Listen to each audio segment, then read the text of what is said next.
जमशेदपुर के टेल्को तार कंपनी तालाब से बरामद वर्षा पटेल का शव साकची थाना के एएसआई धर्मेंद्र कुमार सिंह ने वहां लाकर डाला था। इससे पूर्व वह टेल्को कॉलोनी स्थित अपने क्वार्टर में वर्षा की हत्या करने के बाद शव को प्लास्टिक बैग में बंद कर बाइक से लेकर तालाब तक पहुंचा था। पुलिस ने धर्मेंद्र को गिरफ्तार कर लिया है। यह जानकारी प्रेस कॉन्फ्रेंस कर सिटी एसपी ने दिया।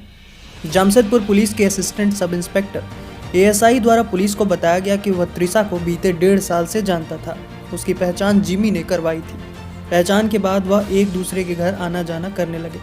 दोनों एक दूसरे को प्यार करने लगे थे। पर त्रिशा पटेल अपने पुराने मित्र जिमी से भी संपर्क में थी, जो उसे अच्छा नहीं लगता था। इसको लेकर कई बार विवाद भी होता था। इसी बीच त्रिशा ने उसके साथ का एक अश्लील वीडियो भी बना लिया, जिसे दिखाकर वह ब्लैकमेल करती थी और रुपयों की मांग करती थी।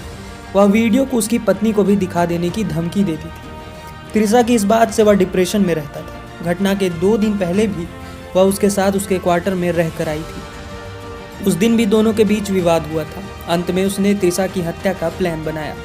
उसने पहले बाजार से 2 बड़े बड़े झोले खरीदे और 12 नवंबर की रात को हत्या करने की सोची। उसने पहले से ही 13 नवंबर से छुट्टी ले रखी थी। घटना की रात उसने त्रिशा को अपने घर चलने को कहा। त्रिशा ने पैकिंग की और उसके साथ चल दी। वह उसे टेल्को रोड नंबर 1 स्थित अपने क्वार्टर ले गया। वहां पहले दोनों के बीच शारीरिक संबंध बना। थोड़ी देर बाद दोनों के बीच विवाद हुआ। इसी का फायदा उठाते हुए उसने त्रिशा का सिर दीवार पर दे मारा। जब वह बेहोश हो गई तो गला दबाकर उसकी हत्या कर दी। हत्या करने के बाद उसने त्रिशा के शव को झोले में रखा और झोले के मुंह की सिलाई कर दी।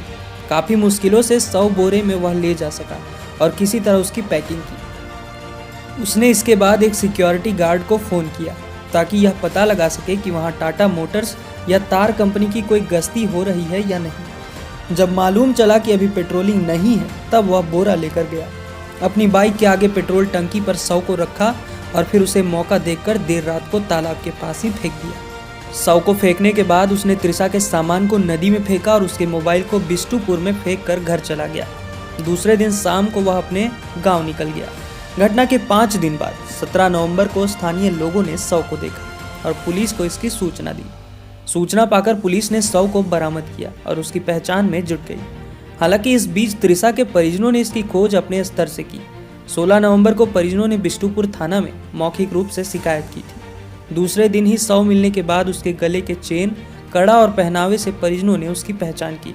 परिजनों ने प्रेमी जिमी और एएसआई धर्मेंद्र का नाम पुलिस को बताया। इसके अलावा उसके कदमा निवासी पूर्व पति विशाल मेहता का नाम बताया और शक जताया कि तीनों में से किसी एक ने ही हत्या की होगी। पुलिस ने पूछताछ के लिए जिम्मी को हिरासत में लिया, पर उसकी संलिप्तता सामने नहीं आई। इसी बीच पुलिस को त्रिशा के मोबाइल का कॉल डिटेल्स मिला, जिसमें घटना के दिन कई बार धर्मेंद्र से संपर्क की बात सामने आई। पुलिस ने लोकेशन निकाला तो उसका आखिरी लोकेशन साकची में मिला। बाद में एएसआई के मोबाइल का लोकेशन भी पता किया गया तो 12 नवंबर को त्रिशा के साथ ही उस वक्त एएसआई का लोकेशन मिला। दोनों का एक साथ ही लोकेशन पाया गया। पुलिस बाद में धर्मेंद्र को उसके गांव से शहर लेकर आई, जहां उससे पूछताछ शुरू की गई। इस बीच वह पुलिस को गुमराह करता रहा। वह पुलिस को हर बार गलत जानकारी देता रहा। आखिरकार पुलिस की कार्रवाई से वह हार गया और अपना गुनाह कबूल कर लिया। उसकी निशानदेही में पुलिस ने मोबाइल को बिष्टुपुर से बरामद किया। टेल्को थाना के अंतर्गत तार कंपनी के तालाब में 18 तारीख को एक बैग मिलने की सूचना थाने को प्राप्त हुई थी। वो बैग संदिग्ध इसलिए लगा क्योंकि उसमें से 2 अंगुलियां बाहर निकली हुई थी। थाना प्रभारी के द्वारा तत्काल इसमें कार्रवाई करते हुए जब बैग को बाहर निकाला तो उसमें देखा कि एक डेड बॉडी की 2 अंगुलियां बाहर निकली हुई है। बैग को जब खोला तो उसमें एक महिला की डेड बॉडी निकली, जो डिकम्पोज्ड अवस्था में थी, और तत्काल इस पर एक FIR दर्ज हुई और जमशेदपुर पुलिस ने प्रोफेशनल तरीके से काम करते हुए इस घटना में जो संदिग्ध लोग थे जिनका नाम आया था, उनसे पूछताछ करना शुरू किया।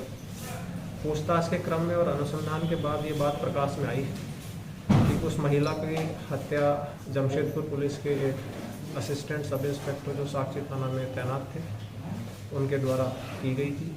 महिला से उनका संपर्क पिछले कुछ वर्षों से था।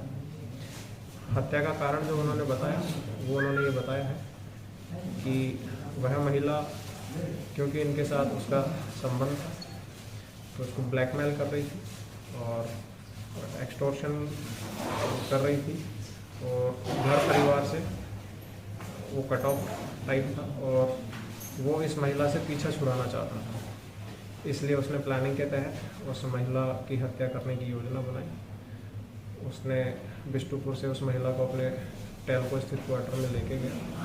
वहाँ पहले उसके साथ हाथापाई हुई, उसने दीवार पे उसका सिर मारा, फिर उसकी गर्दन दबा के हत्या कर दी।